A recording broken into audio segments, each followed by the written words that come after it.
बांग्लादेश में हिंदुओं की निर्मम हत्या हो रही है, लेकिन देश में बैठे वामपंथी मौन और मौज में है। नमस्कार, मैं वैष्णवी चौहान और आप देख रहे हैं सुदर्शन दिल्ली।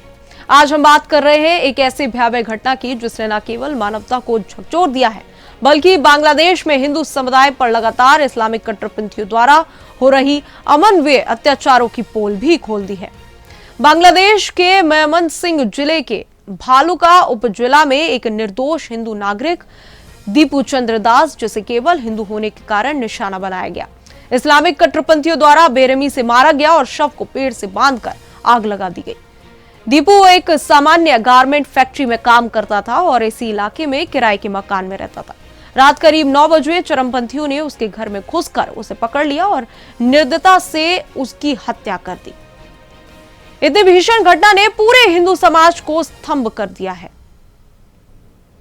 लेकिन जेएनयू, जिसे वामपंथियों का गढ़ माना जाता है, जहां फिलिस्तीन, गाजा और भारत तेरे टुकड़े होंगे, अफजल हम शर्मिंदा के हैं नारे लगते हैं, उसी जेएनयू में इस जघन्य अत्याचार के खिलाफ मौन है।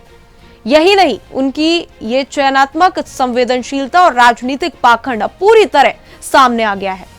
इसी के विरोध में अखिल भारतीय विद्यार्थी परिषद ने एक मजबूत और प्रतीकात्मक कदम उठाया। छात्रों और छात्राओं की बड़ी संख्या ने कट्टर इस्लामिक उग्रवादियों के प्रतीकात्मक पुतले का दहन किया और अपना आक्रोश व्यक्त किया।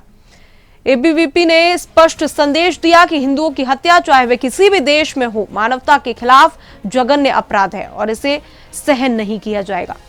वहीं एबीवीपी अध्यक्ष मयंक पांचाल ने कहा कि यह केवल प्रतीकात्मक विरोध नहीं है, ये उन विचारधाराओं के खिलाफ चेतावनी है जो सांप्रदायिक कट्टरता और हिंसा को बढ़ावा देती है। जो संगठन अन्य मुद्दों पर मानवता की बात करते हैं, वही इस जघन्य अपराध पर चुप हैं। ये उनकी सच्चाई और नैतिकता पर सवाल उठाता है। इसी बीच एबीवीपी मंत्री प्रवीण के पीयूष ने कहा कि आज का पुतला दहन केवल प्रदर्शन नहीं है, ये एक स्पष्ट संदेश है कि निर्दोषों और हिंदुओं की हत्या पर चुप्पी भी अपराध है। हम सबको मानवता के पक्ष में खड़ा होना होगा और इस तरह की घटनाओं को नजरअंदाज नहीं करना चाहिए।